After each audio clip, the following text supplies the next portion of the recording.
50 ஆண்டு காலம் சட்டமன்ற உறுப்பினர் துரைமுருகன். அவங்க அப்பா காலத்துல அமைச்சர்.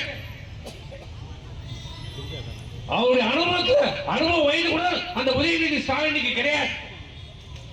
ஆனா உதயநிதி ஸ்டாலின் துணை முதலமைச்சர். ஏன் துரைமுருகனுக்கு கொடுத்தா என்ன, ஏன் கொடுக்க கூடாது? உதயநிதி ஸ்டாலின் என்ன வயசுட்டாரு இந்த கட்சிக்கு? திமுக என்ன பாடுபட்டாரு? ஜெயிலுக்கு போனாரா? போராடினாரா? இந்திய எழுத்து போராடினாரா? கட்சி திமுக போராடினாரா? இல்ல தமிழ்நாடு நலனுக்காக ஏதாவது போராடி சிறை சென்றிருக்கிறாரா?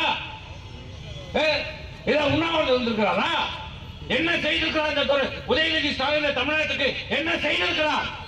என்ன செய்தார்? பாலாக குடிச்சார்.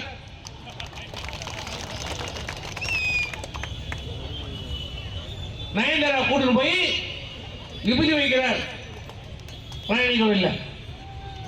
இந்த சேவை என்ன செய்திருக்கிறார்? அவர் சேவை என்ன? இந்த தமிழ்நாட்டுக்கு அவருடைய சேவை என்ன? என்ன பண்ணியிருக்கிறார்? அவருக்கு தமிழ்நாட்டுடைய துணை முதலமைச்சர், நாளைக்கு தமிழ்நாட்டுடைய முதலமைச்சரா, திமுகவுடைய பொதுச் செயலாளர். இப்படி மானங்கெட்டு வெக்கங்கெட்டு சூடு சொல்ற இல்லாத அந்த திமுகவிலே இருப்பவர்கள் இன்றைக்கு செயலாற்றிக் கொண்டிருக்கிறார்கள்.